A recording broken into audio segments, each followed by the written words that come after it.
Quand donc s'arrêtera cette propension à donner des leçons au reste du monde? Quand s'arrêtera donc cette attitude condescendante qui procède à montrer que l'on détient seul la vérité et à vouloir l'imposer aux autres? En réalité, c'est la plus grande menace qui pèse désormais sur la paix dans le monde. Le camp occidental a donné un bien piètre exemple tout au long des 20 dernières années. Ne l'oublions pas. La guerre d'Afghanistan, la guerre d'Irak, la guerre de Libye, les guerres du Sahel, et tout cela pour quel résultat? Quand vous dites que vous allez au G7, à Biarritz, traiter de l'Amazonie sans appeler les pays amazoniens, vous vous souvenez du congrès de Berlin en 1884? Oui. Vous avez, les Européens ont décidé sur le futur de l'Afrique sans appeler les Africains. Ça, c'est la notion du colonialisme. Vous décidez pour les autres. Une longue période où je pense, comme la plupart des Américains vétérans de la guerre froide, que l'Occident a accumulé les erreurs et les provocations et les maladresses. Mais pas par complaisance par rapport à la future Russie redevenue nationaliste, par, disons, désinvolture, ignorance. On a gagné globalement, et on s'en fiche un peu de ce que pensent les Russes, les Chinois, les Arabes et les Africains. Et c'est ce qui risque de mettre le feu à la planète. L'Occident doit faire un effort pour s'astreindre à un peu d'humilité et de discernement. Il menace la paix dans le monde avec cette attitude, cette propension à se liguer en modèle, à dicter sa règle, à faire à chaque fois la leçon aux autres. Les barbares sans culture, sans civilisation, c'est les autres. Ce concept d'Occident est dangereux pour l'Europe. Je ne veux pas croire que les grandes puissances soient à ce point frappées d'amnésie. Je refuse de penser qu'elles soient définitivement dénuées de sincérité et de bon sens, qu'elles aient une propension naturelle à la mauvaise foi. Comment une puissance qui a tant ensanglanté le monde, qui a commis le plus grand génocide de tous les temps, avec notamment le massacre des centaines de millions d'Indiens, peut-elle se présenter sans gêne en référence? Comment une puissance qui, il y a moins d'un siècle, délivrait massivement des permis de tuer aux Blancs pour chasser du nègre dans les rues du Missouri, peut-elle se présenter en modèle aujourd'hui? Comment une puissance où on pendait haut et court, légalement, en public, des Noirs qui avaient simplement désobéi au maître, peut-elle s'ériger en chantre de la tolérance et de la morale? Une puissance où des hordes officiellement connues brûlaient il y a moins de 100 ans des maisons de Noirs, comment peut-elle sans gêne aucune, avec une certaine condescendance, un certain toupet, se liguer aujourd'hui en grand défenseur devant l'Éternel des droits de l'homme, en gendarme de la planète? A-t-elle oublié ces crimes de masse? Ces humiliations, telles ces scènes de Black Friday, où l'on vendait du noir comme du bétail à vil prix et tuait ce que l'on n'avait pas pu solder sur le marché. Dommage que certains aient d'ailleurs oublié l'origine réelle du Black Friday que l'on célèbre aujourd'hui dans les commerces, l'un des moments les plus sombres, les plus douloureux de l'histoire noire, les États-Unis d'Amérique. Traversons l'Atlantique parce qu'en Europe aussi le passif est au moins aussi lourd. À votre avis, ce sont les propriétaires d'esclaves ou les esclaves qui ont été indemnisés après l'abolition de l'esclavage? Ce sont les propriétaires d'esclaves. Oui, après l'abolition définitive de l'esclavage en 1848, la France a choisi d'indemniser les propriétaires d'esclaves pour les dédommager de la perte économique entraînée par l'émancipation générale. Une loi relative à l'indemnité accordée aux colons par suite de l'affranchissement des esclaves a été votée les 19 janvier, 23 et 30 avril 1849 à l'Assemblée nationale. Cette loi va attribuer 126 millions de francs or aux 10 000 propriétaires d'esclaves, soit 1,3% du revenu national d'alors, l'équivalent de 27 milliards d'euros aujourd'hui. L'Empire français perd alors près de 250 000 esclaves dans ses colonies, en Martinique, en Guadeloupe, en Guyane, à La Réunion, au Sénégal et à Madagascar. Comment des nations occidentales qui, sans scrupule, en Afrique, ont pillé, dépouillé le continent entier en massacrant sur leur passage ses populations, comme ici, en 1908, dans le Congo du roi Léopold II, où des Belges lisent la Bible avant de pendre ce jeune garçon de 7 ans, simplement parce que son père n'a pas pu produire le quota de cuivre exigé par le colonisateur, peuvent-elles adopter cette posture de saint juste? Nous avons connu les ironies, les insultes, les coups que nous devions subir matin, midi et soir, parce que nous étions des nègres. Qui oubliera qu'à un noir, on disait tu, non certes comme à un ami, mais parce que les voix honorables étaient réservées aux seuls blancs. Comment des nations qui ont si souvent froidement assassiné des leaders locaux dans le simple but de préserver leurs seuls intérêts peuvent-elles, sans excuse, sans regret exprimé, s'ériger en modèle d'humanisme et de liberté. Les Européens, ou pour le monde occidental, Lumumba était considéré un peu comme le diable, un peu comme une espèce de magnétiseur dangereux, irresponsable. Bon, je ne pense pas que ce soit ça le vrai visage de Lumumba. Je crois que Lumumba était probablement le seul homme d'État possible pour l'Afrique. Je crois qu'il était probablement l'homme qui, de part à la fois, c'est un homme extrêmement intelligent, extrêmement réfléchi, et qui avait effectivement un pouvoir et un poids sur l'ensemble du monde bantou, du monde africain, et qui aurait pu probablement aboutir au niveau de l'Afrique s'il n'avait pas été tué, assassiné. Et c'est probablement l'une des raisons pour laquelle il a été assassiné. Bon. Aurait probablement changé le sort de l'Afrique. Pour le faire taire, on l'a assassiné, et bien que l'on sache qui a commis le crime, personne n'a été condamné. Les mêmes nous parlent fièrement des droits de l'homme aujourd'hui et jugent devant des tribunaux spéciaux devant lesquels ils ne comparaissent pas ceux qui ne les respectent pas. Parlent fièrement de bonne gouvernance et des divisions ethniques. N'est-ce pas indécent, insultant d'écouter les mêmes vous faire la leçon, vous parler d'humanité, lorsque circulent encore ces images insupportables qui illustrent le comportement particulièrement cruel qu'ils ont eu au fil des siècles dans les contrées de conquête. De temps en temps, je me fais mon film en imaginant la réaction des Occidentaux si celui qui est ainsi piétiné, si celui qui sert de marchepied aux colons blancs était leur propre fils. Qui est le barbare dans l'histoire en réalité? Celui qui se comporte de façon aussi violente ou la victime qui subit sans se rebeller? Comment ne pas être révolté devant toutes ces injustices, ces humiliations, ces dénis d'humanité dont le noir a été victime pendant tant de siècles? Et lorsque l'on parle des siècles, cela donne l'impression que tout ça c'est de l'histoire ancienne, que l'on parle de temps immémoriaux. Pourtant, il n'y a pas si longtemps, moins de 80 ans, une de ces puissances a minutieusement, froidement largué les bombes les plus meurtrières, des engins de destruction massive sur des populations civiles. Une puissance qui a condamné des générations de jeunes Japonais aux pires conséquences biologiques, qui se mue en donneuse de leçons. Un peu gros, non? Les États-Unis d'Amérique. If there is a country that has committed unspeakable atrocities in the world, it is the United States of America. They don't care. They don't care for human beings. 57 years ago, when Japan was retreating on all fronts, they decided to drop the atom bomb in Hiroshima and Nagasaki. Killed a lot of innocent people who are still suffering from the effects of those bombs. Those bombs were not aimed against the Japanese. They were aimed against the Soviet Union to say, look, this is the power that we have. If you dare oppose what we do, this is what is going to happen to you. Because they are so arrogant, they decided to kill innocent people in Japan who are still suffering from that. Who are they now to pretend that they are the policemen of the world?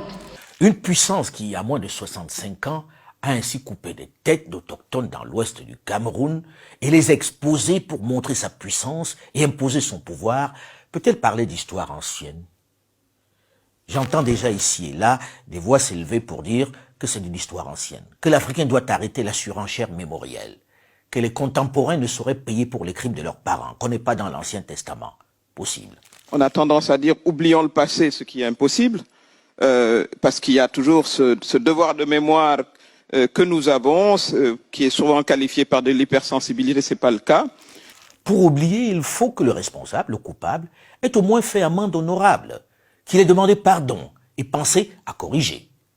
Il faut aussi qu'il ait vraiment changé de comportement. À bien y regarder, les choses ont-elles fondamentalement évolué dans le sens de la correction? J'en doute, même si certains parlent désormais de New Deal. La relation entre l'Europe et l'Afrique, quand même, je rappelle qu'elle date de plusieurs siècles. Alors, il serait intéressant de savoir ce qui s'est passé pendant ces siècles pour qu'en 2021, on se décide à parler de New Deal. La manière a peut-être évolué, est peut-être plus soft, mais le fond semble être le même. Malgré les siècles, les États-Unis n'ont-ils pas, pour des raisons fallacieuses, suscité une autre tuerie de masse? Ont-ils répondu des crimes qu'ailleurs on qualifie de génocide causés par leur bombardement dans la guerre en Irak? Et dans leur mission vengeresse en Afghanistan, ont-ils ne serait-ce que présenté des excuses pour leurs différentes interventions dans ces pays pour des raisons injustifiées? Non.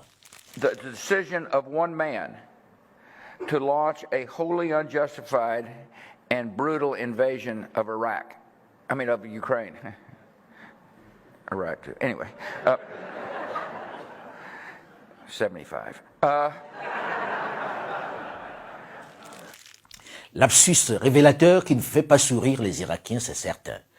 Que l'auteur de cette invasion en Irak, George W. Bush, se plante ainsi à quelque chose de tragicomique. La vérité est sortie de sa bouche même s'il essayait de mettre en accusation un autre personnage, Vladimir Poutine.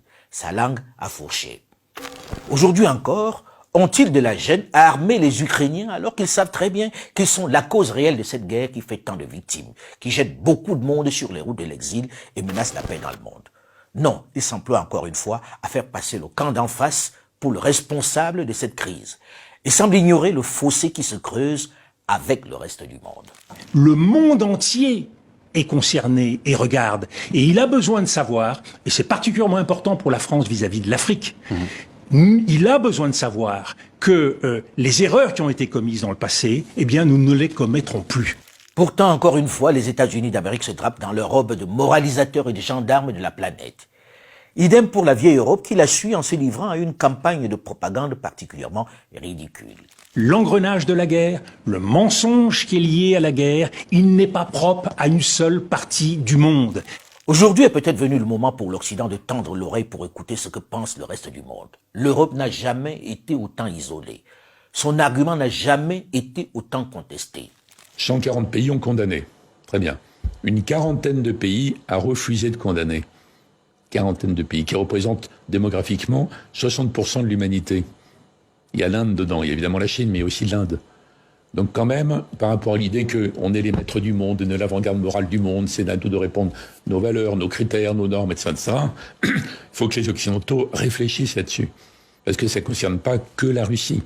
Would it be wrong to call that a little bit of resource nationalism, if you like, withholding supply to, I don't want to hear it. I don't want to hear it. To beneficiate? I don't want to hear it. To beneficiate that. Do you know that at one point the European had 3.7 more vaccine than they need? Okay? And they sent it back to countries like Indonesia 2 weeks before expiration date. I don't want to hear it. At the end of the day, it's about national interest. You know, but we are a democratic country. I have 270 million people hungry, okay? And the worst part is social media. Oh my God, they're so loud. And I need to cater that. As much as the Europeans need to cater the Europeans, as much as other developed countries to cater the developed countries. So this is a fight of democracy to sustain the very fabrics of survival. Europe has to grow out of the mindset that Europe's problems are the world's problems, but the world's problems are not Europe's problems.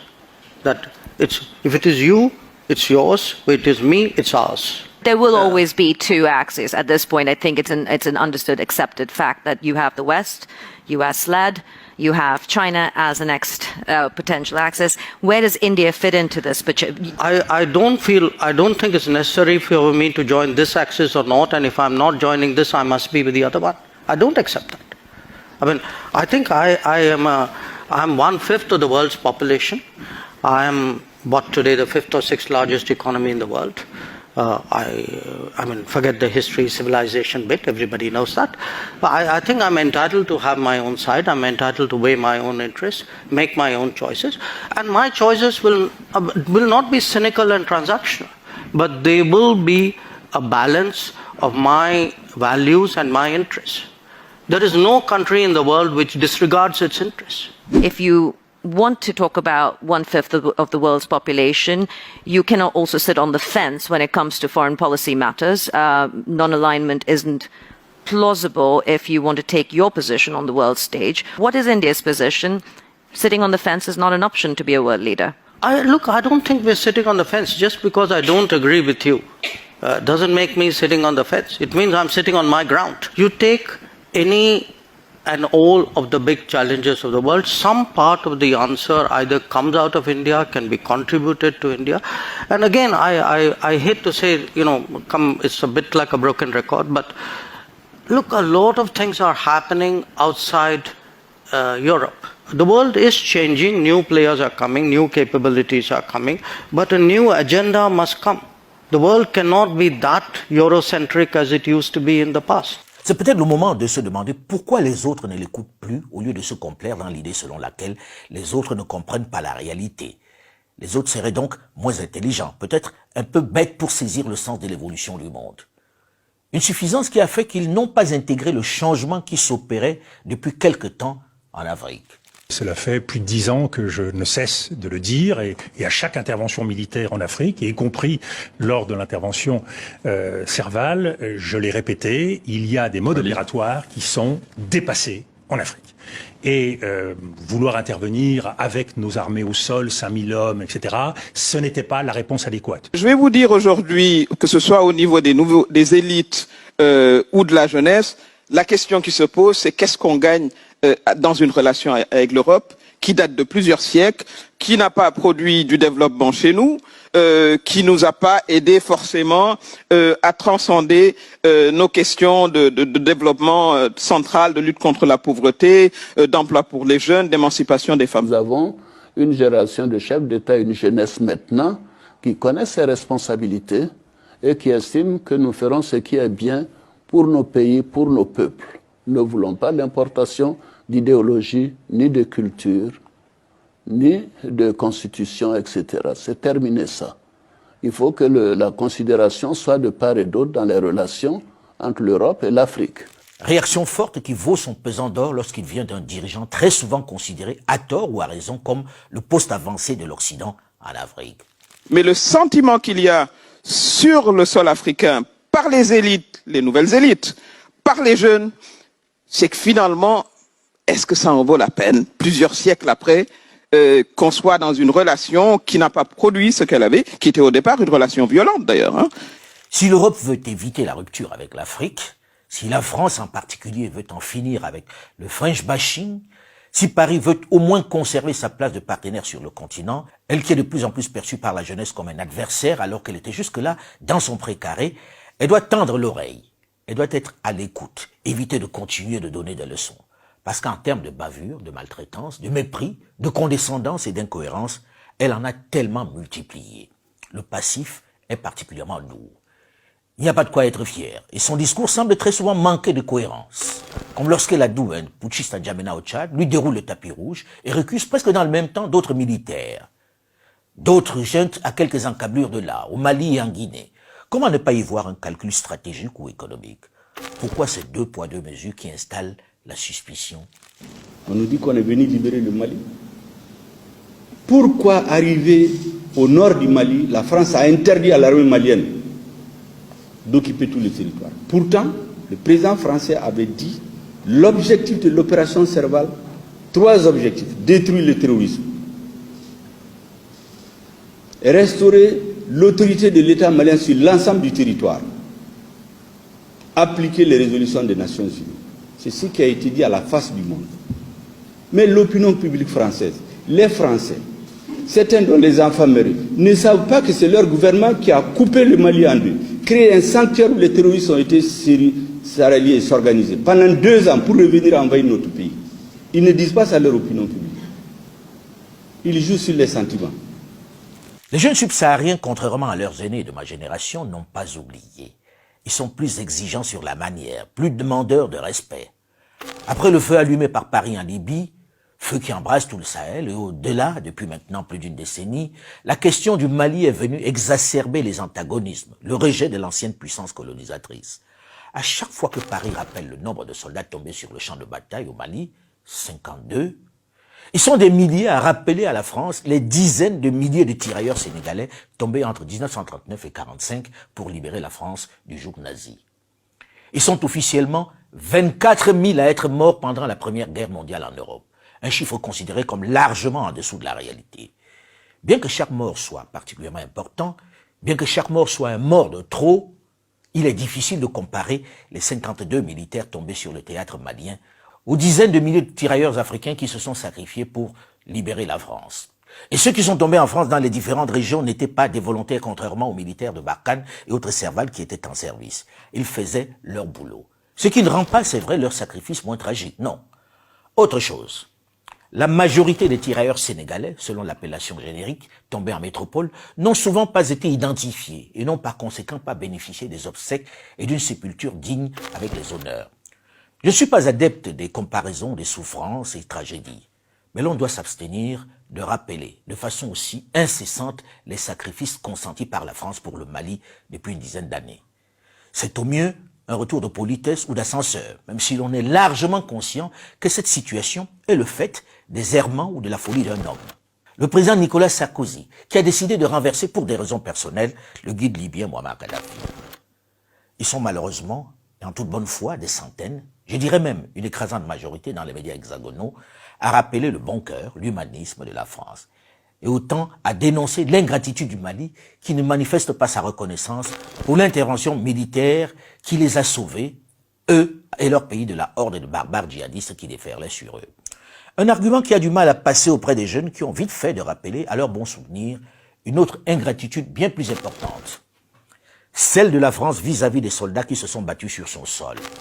Ils étaient 161 250 Africains à être enrôlés au cours de la Première Guerre mondiale, plus souvent par la force. Ils portaient l'uniforme des poilus, mais ne jouissaient pas des mêmes droits civiques. Le général Mangin va choisir de les envoyer en première ligne, de la chair à canon. Ils seront 1400 à tomber ce 16 avril 1917 sous le feu des mitraillettes allemandes, en un seul jour. Rien que pendant cette offensive menée par le général Mangin, qui va d'ailleurs y gagner son surnom de boucher et de broyeur de noirs. Ils seront 7500 noirs à tomber sous les balles de l'ennemi allemand.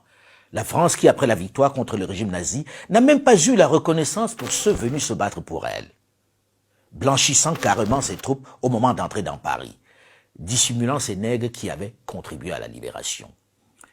L'épisode du camp de Tcharoy, où des soldats survivants de cette guerre qui leur était étrangère ont été froidement et minutieusement abattus simplement parce qu'ils réclamaient le paiement de leurs maigres soldes, restait l'une des manifestations criardes, inoubliables de cette ingratitude. Non seulement on n'a pas voulu la leur payer, mais en plus on les a tués sans remords. Plus de 191 froidement mitraillés par ceux pour qui ils avaient donné plusieurs années de leur vie pour récupérer la France entre les mains des Allemands. Et ceci n'est qu'un épisode de cette tragique aventure qui a finalement coûté la vie à plus de 30 000 Africains. Rares sont d'ailleurs les massacres de ces tirailleurs qui ont été évoqués dans la presse et enseignés dans les écoles en France. Un peu comme si on en avait honte, comme si ça n'avait pas existé.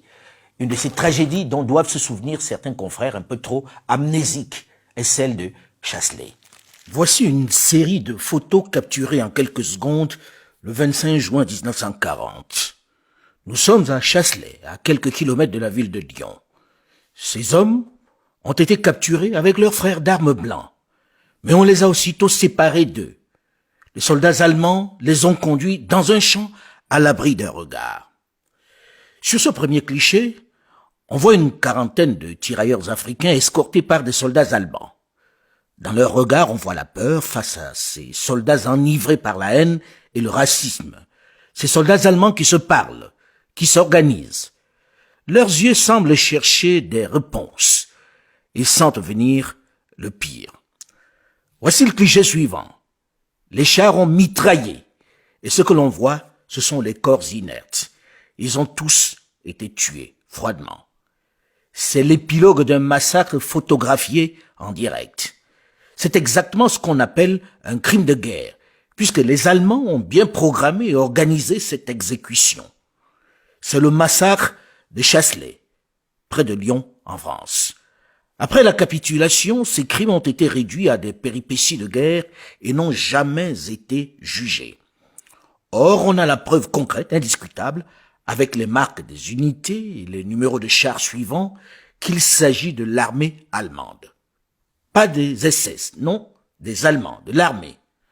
On a également l'identité de ces soldats africains avec leur courrier taché de sang pris sur eux. Il ne reste de cette histoire que ces tombes et ce cimetière fait par les villageois de cette petite ville. Ils combattaient pourtant pour la France qu'ils avaient fait leur. Ils avaient fait leur le territoire qu'ils étaient allés délivrer. Ils sont morts pour lui, dans la violence, dans l'indifférence et dans le silence. Peut-être que les services de communication des armées et la presse française en général devraient y penser avant de répéter aussi souvent le sacrifice de la 50aine de soldats français tombés au Mali. C'est tragique, c'est vrai, mais ça ne devrait pas être le seul argument opposé.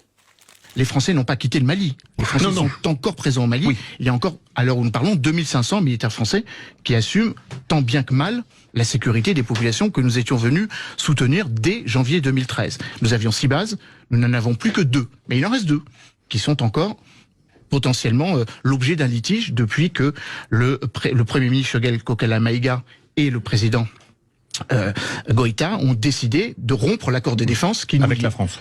Hollande l'a dit ici, qui payait une dette en 2013. Pourquoi on passe le temps à nous dire les soldats français sont morts? Les Américains n'ont-ils pas libéré la France? L'armée rouge n'a pas libéré une partie de l'Europe? Pourtant, quand les Français ont décidé que ce n'est plus nécessaire, ils ont dit aux Américains de partir. Est-ce que les Américains se sont mis à insulter les Français? La question malienne est révélatrice du climat général qui règne sur le continent aujourd'hui. Les Européens en général et la France en particulier doivent être un peu plus à l'écoute pour mieux comprendre les enjeux. Ce n'est pas un épiphénomène, une jeunesse qui adoube des putschistes dans plusieurs pays. Ce n'est pas anodin des militaires qui bénéficient d'un tel soutien populaire. Au lieu de continuer de faire du forcing, d'ignorer ces mouvements de foule, de les mettre sous le signe du populisme, elle devrait peut-être s'interroger sur les attentes des populations locales qui en ont manifestement assez des politiques et des élections à chaque fois contestées. Des promesses non tenues, des injustices, de la paupérisation galopante. Il n'est pas certain que ces putschistes réussissent à ramener la paix. Il n'est même pas certain qu'ils réussissent au bout de la période de transition à mettre en place des institutions fortes comme l'a fait Jerry Rawlings au Ghana. Jerry Rawlings qui est manifestement leur modèle à tous. Mais ils symbolisent pour l'instant, pour beaucoup, l'espoir d'un changement. Malgré leurs limites, ils semblent décidés à changer les règles. Et à les écouter, le peuple semble être leur principale préoccupation. Parfois, je me pose la question, pourquoi le monde occidental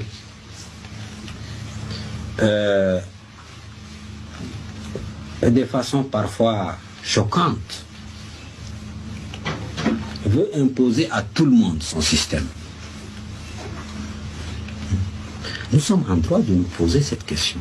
Et vous, vous êtes en droit de vous poser à vous-même cette question. Pourquoi vous nous dites ce qui est bon pour nous est bon pour vous? Alors que toute l'histoire est là.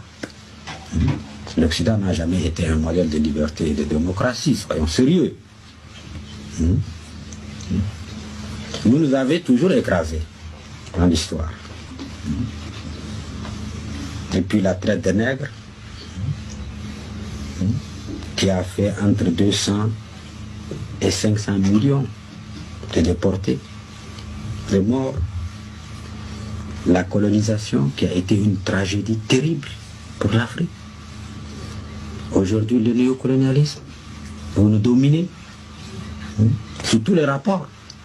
Vous nous exploitez, sous tous les rapports économiques, culturels, politiques, diplomatiques, militaires. Et vous prétendez que notre bonheur, c'est ce que vous nous dites. Or, dans la pratique, vous avez toujours fait le contraire.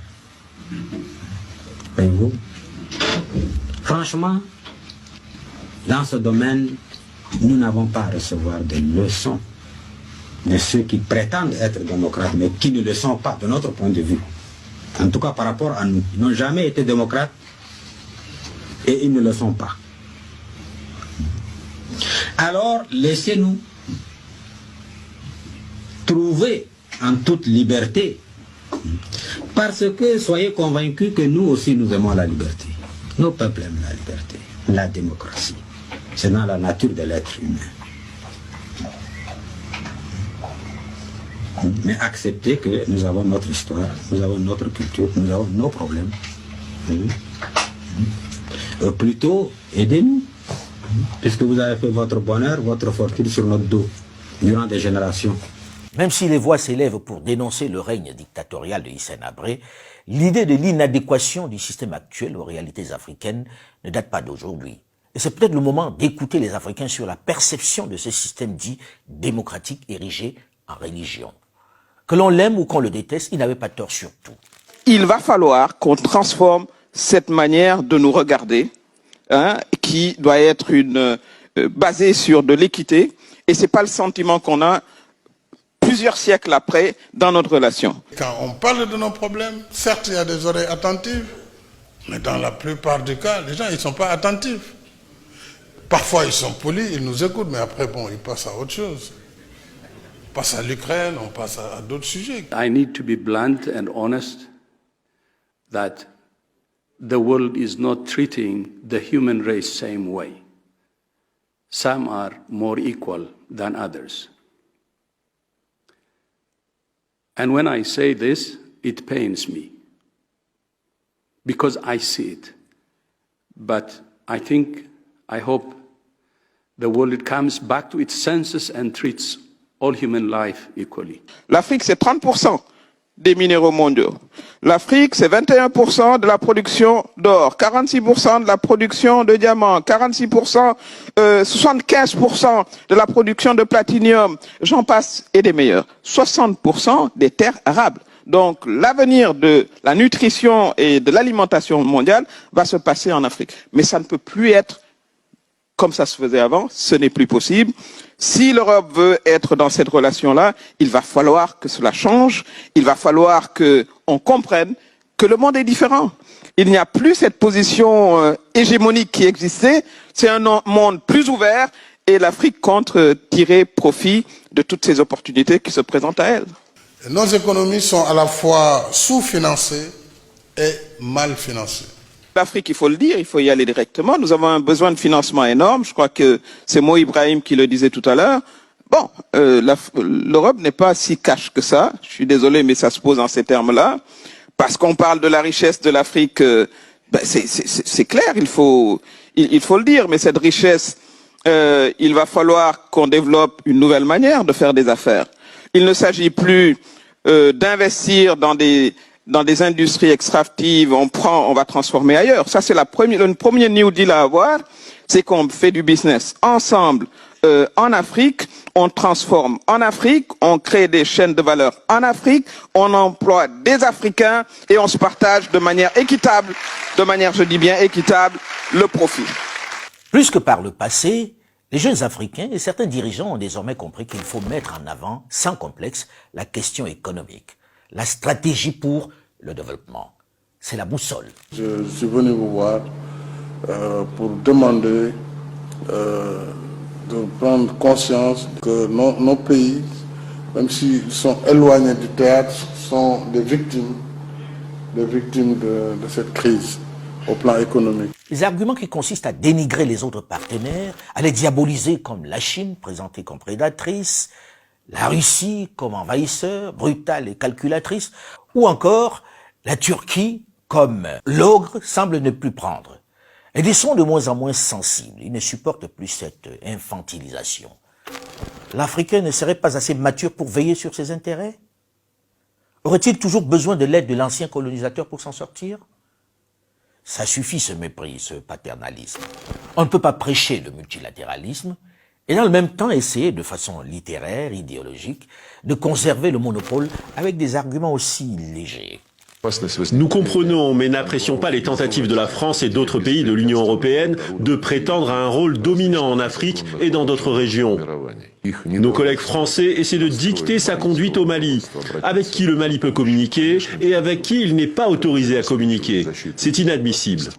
Le mécontentement face au désir du Mali de demander de l'aide à des forces de sécurité étrangères n'est rien d'autre qu'une récidive de mentalité coloniale dont les Européens devraient s'être débarrassés depuis longtemps. Aujourd'hui, vous avez quand même une variété d'offres de partenariat. C'est ce que j'allais dire, madame. Que ce soit la Chine, l'Inde, le Brésil, la Russie, l'Afrique du Sud, le Kenya, le Nigeria, on va être ouvert à voir ce qu'il y a comme bénéfice pour nous. Et ça, c'est une chance pour l'Afrique? Absolument. Ou un risque? C'est une chance. C'est une chance, vous le savez. L'économie, la position monopolistique, c'est jamais bon pour le consommateur. Alors là, il y a une ouverture du point de vue du partenariat. Avant, et avec l'Europe, maintenant, il y a d'autres possibilités. Des partenaires qui sont un peu plus liquides que l'Europe. C'est aussi ça la réalité des choses. Chaque jour, il y a des tentatives pour nous mettre en difficulté parce que le seul problème que nous avons, c'est que les Maliens ont décidé de prendre leur destin en main. Ils ont décidé de gérer leur pays conformément à leur vision. Et bon, je crois que certains partenaires n'ont pas encore réalisé que les choses ont changé. Notre pays est profondément lié à la France par l'histoire. En dehors de la Côte d'Ivoire, c'est le pays où nous avons le plus grand contingent de Maliens. En dehors de la communauté algérienne, les Maliens sont les plus nombreux en France. Leur appui à notre économie, leur poids dans notre société, sur le plan économique, culturel, c'est plus important que l'aide de la France au Mali. Est-ce que vous pensez qu'un gouvernement responsable, avec les liens historiques, les liens stratégiques et militaires que nous avons, nous allons nous lever comme ça pour dire des choses qui leur doivent. Mais on ne peut pas nous vassaliser, on ne peut pas transformer le pays en esclave. Ça, c'est terminé. Il n'y a pas de zone d'influence. En tout cas, le Mali ne fait pas partie de la zone d'influence d'un pays. C'est de cela qu'il s'agit. Il devient urgent pour l'Occident, pour Paris, de comprendre la nouvelle donne. Beaucoup dans les milieux politiques africains, notamment au Mali, au Burkina Faso, en Guinée, en Centrafrique, pour ne citer que ces pays, ont perçu les remplacements dans le nouveau gouvernement français de Jean-Yves Le Drian, l'ex-ministre des Affaires étrangères, et de Florence Parly, celle des armées, comme un message, une volonté de Paris de revenir à une diplomatie plus respectueuse de l'Afrique. C'était des départs très, très attendus, tant ils étaient détestés et perçus comme les faucons responsables de l'escalade. Espérons qu'ils ne se trompent pas et que le discours de changement de paradigme d'Emmanuel Macron va se matérialiser à l'aune de ce nouveau logiciel. Un jeune président de la même génération que ceux au pouvoir au Mali, au Burkina Faso et en Guinée, il devrait mieux saisir les changements qui s'opèrent dans la société en général et le monde africain en particulier. La France doit se comporter de façon moins pédante, moins prétentieuse, plus humble, plus respectueuse si elle veut conserver une certaine place en Afrique. Pas de leçon de morale, ça ne prend plus. C'est ce qui explique ce rejet si fortement et bruyamment exprimé dans tous ces pays. Mais dans le même temps, les Africains doivent, au-delà de la dénonciation qui est importante, au-delà du rappel des faits qui est crucial, que les jeunes maîtrisent, notamment sur les réseaux sociaux, ils doivent dans le même temps élaborer des stratégies pour se développer. Dénoncer, c'est nécessaire. Construire, c'est encore mieux. Les deux doivent aller de pair. Personne ne viendra développer le continent à leur place. Et ce développement, ce changement, se fera ensemble, unis et avec méthode.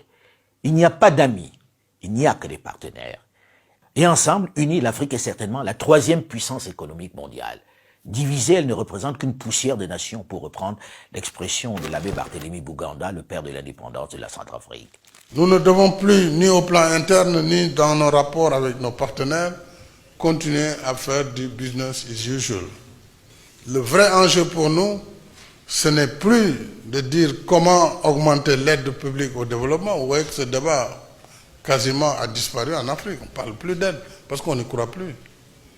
De toute façon, on n'y croit pas. L'aide ne peut développer aucun pays.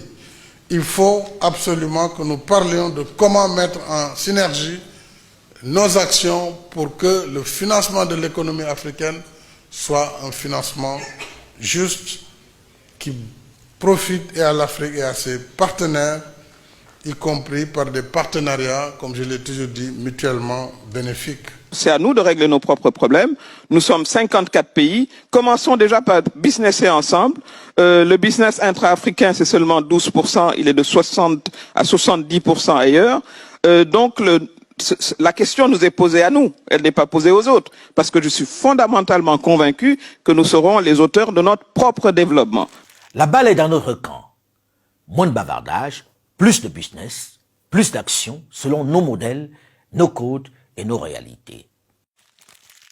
Je voudrais vous remercier pour votre soutien constant et votre fidélité à ma chaîne YouTube Alain Foka Officiel qui connaît un développement prodigieux. Pensez à liker si vous avez aimé et surtout, n'oubliez pas de vous abonner. C'est gratuit et cela me fait vraiment plaisir. Vous êtes déjà plus de 360 000 abonnés en moins de 15 mois. Par ailleurs, vous pouvez également me retrouver sur mon compte Twitter Alain Foka 2005 qui attend toujours la certification, sur ma page Facebook Alain Foka 2005, sur mon compte TikTok, LinkedIn et Instagram. Surtout, méfiez-vous des faux comptes à mon nom qui continuent de circuler. Méfiez-vous de tous ces comptes LinkedIn qui vous demandent de l'argent, comme celui d'un certain monsieur Njoya au Cameroun qui se fait passer pour moi pour monter des arnaques. Faites attention à tous ces cybercriminels qui polluent notre engagement pour le continent. Ils doivent être combattus et éradiqués.